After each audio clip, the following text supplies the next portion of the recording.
Bruce here from Panasonic, and this is how to do a thing. In this video, I'm going to show you how to set up your Panasonic Google TV, so that's a W70, W80 or an NX800, under the basic setup process. So let's get started. Now when you first turn your TV on, you'll need to pair your remote control up through Bluetooth.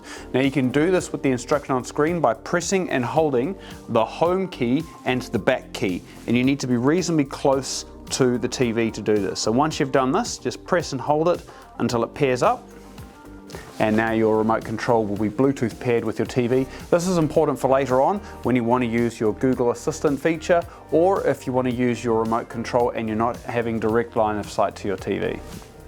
Once you've set that up, you'll need to then select your language.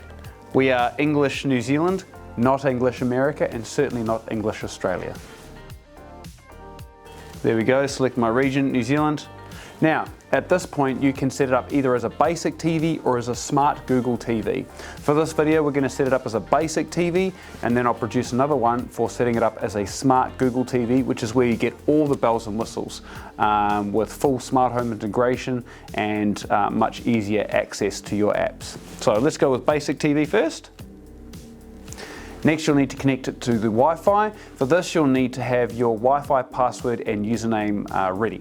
So, most often, if you haven't changed your Wi-Fi password or customized it to your own preferences, you'll find underneath your router will often be your username and password for your preset Wi-Fi router, so just check under there.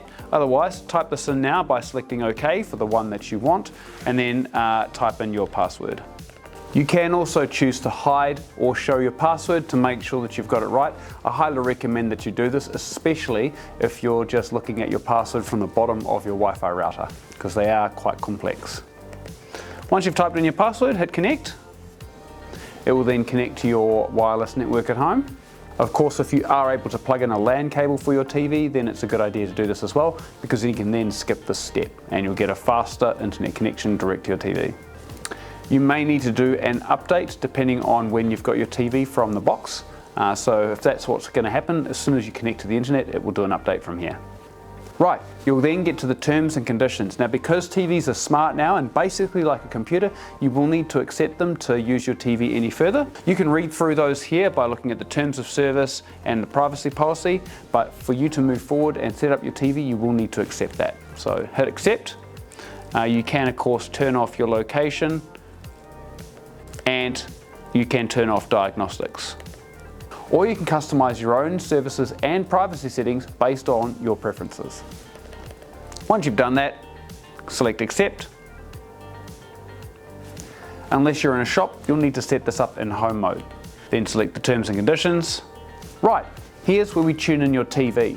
Now, during the unboxing process and setting up your TV on a cabinet or on the wall, you will need to have your TV plugged into a standard UHF antenna, or if you're tuning in for a satellite, then plug it into the satellite.